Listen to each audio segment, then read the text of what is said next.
এক লোক হসপিটালের বিছানায় শুয়ে তার জীবনের শেষ প্রহর গুনছে।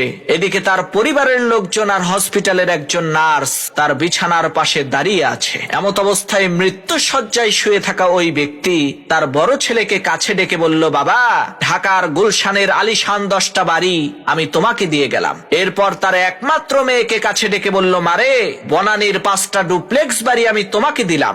এরপর ছোট ছেলেকে বলল, বাবা, তুমি সবার চাইতে ছোট আর সবার চাইতে আমি তোমাকে বেশি ভালোবাসি, এজন্য বসুন্ধরা সিটি কমপ্লেক্সের ওই 15টা দোকান আমি তোমার নামে করে দিলাম। অবশেষে তার স্ত্রীকে বললেন, আমি দুনিয়া থেকে চলে যাওয়ার পর টাকা পয়সার জন্য যাতে কারো কালো মুখ দেখতে না হয়, এজন্য এলিফ্যান্ট রোডের 12টা ফ্ল্যাট আমি তোমাকে দিয়ে গেলাম। পাশে দাঁড়িয়ে থাকা নার্স লোকটার স্ত্রীকে বলল, আহারে, আপনি কতই না ভাগ্যবতী মহিলা, এত ধনী একজন স্বামী পেয়েছেন। মৃত্যুর আগে আপনার স্বামী আপনাদেরকে কত ধনসম্পদ দিয়ে যাচ্ছে।